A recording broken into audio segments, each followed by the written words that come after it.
is Jessie Zeckman, and I'm the product manager at Pearson for the adult, vocabulary, and autism spectrum assessments. Hi, my name is Nancy Castilleja. I also work for Pearson, and I'm a product manager for the articulation and language assessments. We're going to talk with you today about how to make sense of language test results that don't align with each other. When conducting a language assessment, it's ideal to use multiple measures, but when time with your client is limited, try to at least obtain a case history or patient chart information, a standardized or more structured assessment tool, and a checklist a family member can complete, or even a short interview about how the client functions at home, in the classroom, or in the community. Depending on what setting you're in, gathering information on the client's baseline status will also be important. In a perfect world, when you obtain multiple pieces of information from all the informants, the test results align with your clinical impressions, and you generally don't have to worry about making sense of the results.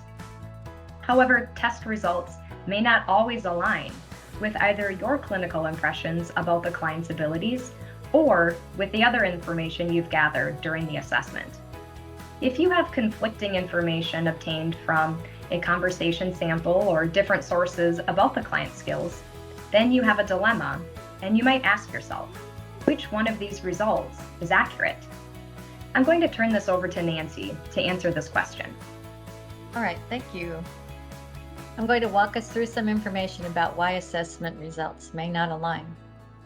Language samples, semi-structured tasks such as interviews, and structured tasks such as a standardized test all use different formats to obtain information about your client's communication and language skills. These formats have tasks that are not necessarily the same level of difficulty. Some tasks are more comfortable and natural for a client to engage in than others as well. Each tool provides a different view of the client's abilities. A client may be much more relaxed interacting with a family member than with you, so you observe the client talking much more when he or she did during the more structured testing. You may have heard more variety in sentence structures that you could elicit from the client using a more structured task, however. Note that the focus of each task is different. A case history or interview with families can provide a lot of information about the home life or the individual's communication abilities in the community because families know the client well.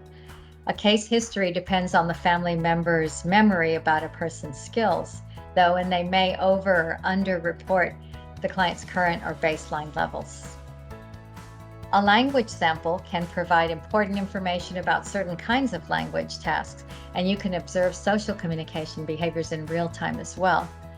However, in a language sample, the level of vocabulary and the topics that I always want to say child because I tested a lot of peds in an earlier life, that a client uses may restrict your ability to observe as wide a variety of language vocabulary, language targets, or communication behaviors than a standardized tool might provide.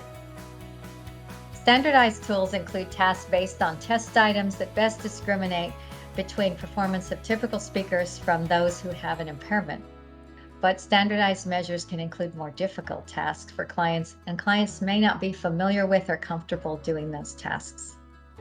Each measure provides a different view of your client's language abilities. So rather than trying to explain discrepancies or report only results from measures that you consider the child's true ability, report all test results.